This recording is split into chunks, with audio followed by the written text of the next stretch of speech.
So today's fun mission, this truck here is got squeaky brakes, and I just want to have a look at it because amazingly these Dmaxes, they don't have a brake wear indicator, or I should say not an electronic one. They do have one, which is a bit of metal that rubs on the disc when the pad gets low and kills your disc. So that's nice, and it makes a squealing sound. While this is going on, there's my truck getting taken away because someone's went into the back of it. Actually an employee on their first day, so that wasn't ideal. There's hardly any damage, but I want it sorted. So I got the Amarok instead. That's going away on the trailer. Come back soon please. I do not like the Amarok. I think it's full of electrical gizmos. So I'm going to whip this wheel off. Our maintenance manager is not here at the moment, so I'm going to whip this wheel off. If I can, just want to have a quick look at it. Just for me, anything with brakes, peace of mind, I either want to see it or I want a garage to have seen it. And if I send it down to a garage, it's going to be there for a couple of days, and we can't afford to have it off the road. So I've done my emails quickly, cleared as much of them as I can, got everyone out on a job, and let's see what goes on with this. So in between me stopping recording and going to get the jack, I've had 4 calls come in. One to say that they've burnt the clutch out on the Hilux.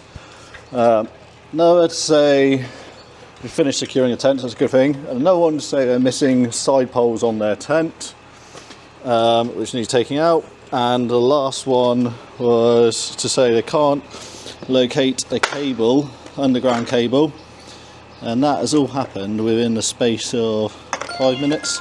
And here goes the phone again. Wonder what fun this is going to be. Southwest Marquees. Hello. Yes, speaking. How can I help? So this is essentially why you need help, because I'm running the office today, also doing my job running the business. Here's the phone again, and trying to deal with everything else. Southwest Marquees. Hello. Hello.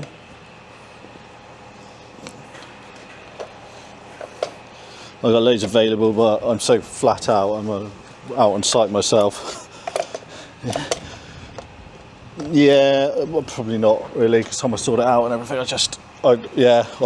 What are they after?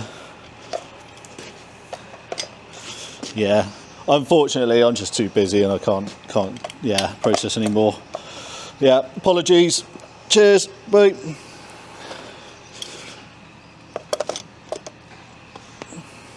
So, standard story. I've got loads of kit, but I can't get it out, and I'm not doing any more to help out another marquee company because we've got our own stuff to deal with. But yeah, it's spinning a lot of plates because I've got a lot of stuff going on with like running the business, looking after a fleet, not sending out vehicles that are dangerous, staff off sick, key people off sick, people out on site need support, obviously, and then they're taking my truck away.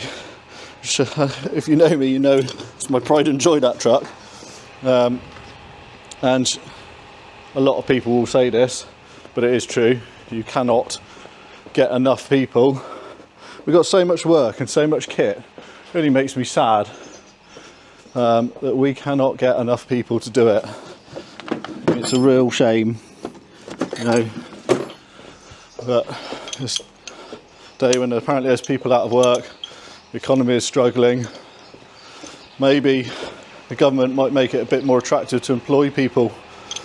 Just a thought, rather than pushing up national insurance all the time, making it harder. The hoops you have to jump through to employ people is quite a lot. I really can't see anyone doing it unless they absolutely have to. And we just can't get people.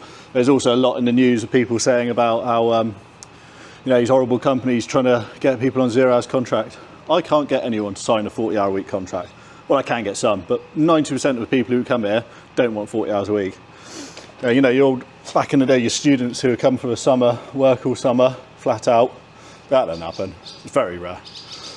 They come, they want to do 3 days a week, they want to go to a number of festivals, and they got a week's holiday with a family or two.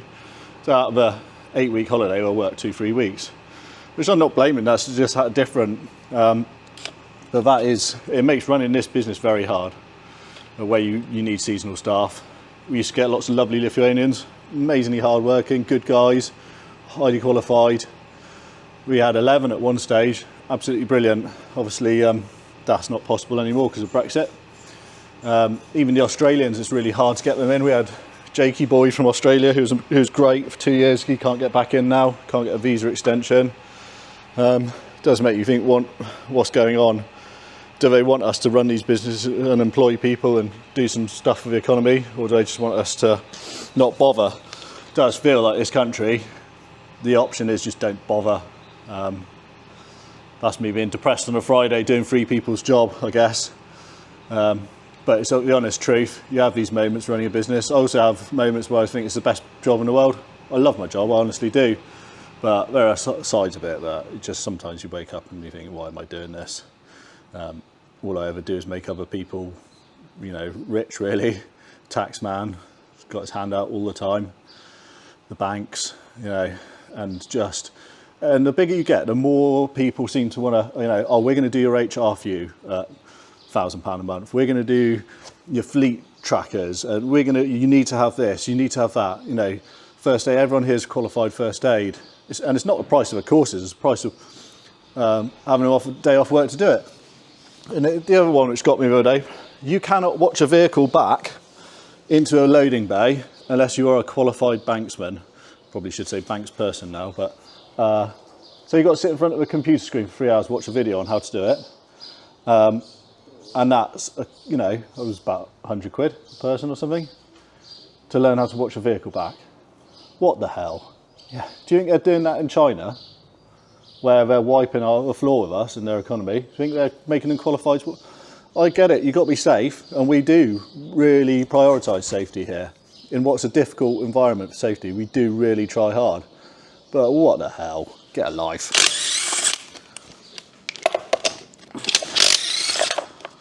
Fire marshal training. Forklift licence, I do agree with that. Forklifts are dangerous, you've got to be qualified. You've got to be properly qualified for a forklift. I do agree with that. We probably spend about £6 a year on training people for lorries. The last 2 people I put through a lorry test left within a month of getting their licence. And yeah, you can get them on a contract so they got repaid their fees, but it doesn't help you with the fact you're a lorry driver down. Friday rant over. Get on with the job. Stop moaning, Gabe. Get on with the job. Let's have a look. How bad are these brakes? And then you want to see down there. I can't, and that probably means there's no brake pad. I cannot see very much brake pad there at all. So the brake wear indicator squealing at me has done its job. It's a stupid system though, because if I hadn't been driving that, or a mechanic, no one knows. Right, I took the precaution of buying new brake pads. I got them here. I'm going to have a look at chucking them on. Be another hour or so gone. So another 3 phone calls later. Got the pads off. They're actually not bad. So who knows what that squeaking was? Maybe a stone in there or something. But I'm going to change them anyway. There's any point in getting this far and not chucking some new ones in. Hopefully they've sent me the right ones. Isuzu are not easy for getting parts. So before I unskin them, let's see. They look right. Yeah, that's one of the downsides of running Isuzu, to be honest, is the part backup isn't good. So you can see their difference in the wear. So they are well down. This is the new, this is the old. So I'm going to chuck them in there for my peace of mind, rather than have to do it again. So I obviously don't have the correct piston winding tool, but I think you should be able to achieve it with the old AliExpress welding clamp. Generally speaking, I don't mind buying tools. Yeah, paying a mechanic to do this job is going to be more expensive than any tool you want, really. So I think just go for it, get any tool you want, and you got it. Nice new pads, they're looking nice. Even came with new clips. It's always nice to have new clips. Will it fit on? Yeah, I think it will. It's not going to be without a fight, obviously, but that's okay. I'd be mechanicking if it wasn't with a fight. Yeah.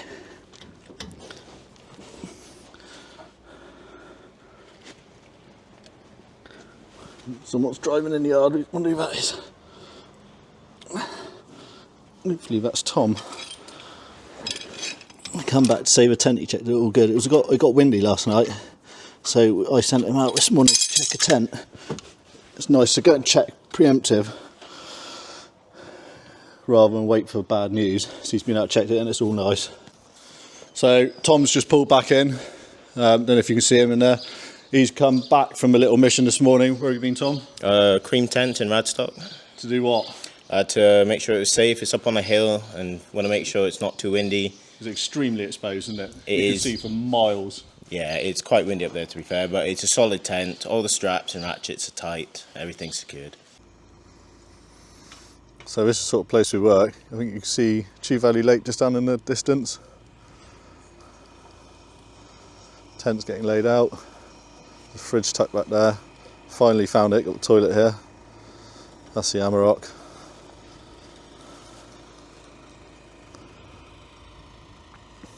Made a right drama of finding the place. So I think an hour well spent, so you're not got to think about that again for the rest of the weekend. It's nice, customer's happy. It always feels nice for the customer as well, I think, a bit of like care where we've gone off and do that. So next mission is on the new Iveco with the snazzy sign writing. Should we have a look? That's the new Iveco, nice sign writing down the side. Tom's not going to scratch it today at all. He's got to go out to any day, never scratch the truck. Take a truckload of kit that we couldn't fit on anything else. Then some parts to Josh's team and more water weights to Peter's team. Phone them all, get off on another mission. Yeah, make sure we've got everything. Hit the road. So the other side, which is always easier because now I know what I'm doing and I know what tools I need. We can crack on with that. I've torqued the other side, the first side down.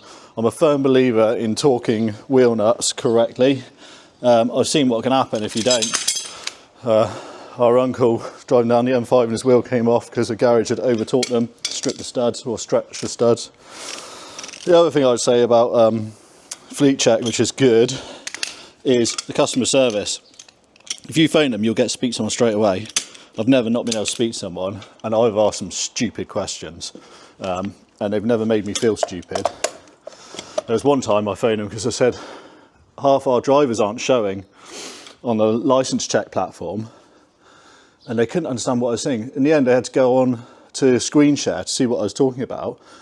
And he said, have you noticed that the drivers you can't see are all later in the alphabet? I said, yeah. He said, have a look at page 2. I thought, oh, what an idiot. So there's 2 pages of drivers. Okay. But like, you know, I'm not an IT person. I don't know stuff like that. Yeah, it shows my stupidity, but they never make you feel stupid, and they are helpful. People say to me, this is what I know about.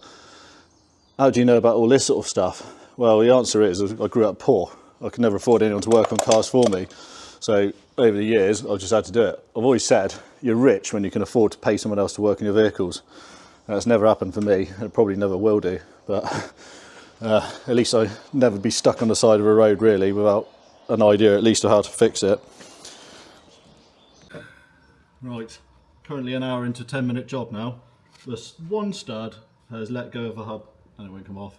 So drastic measures.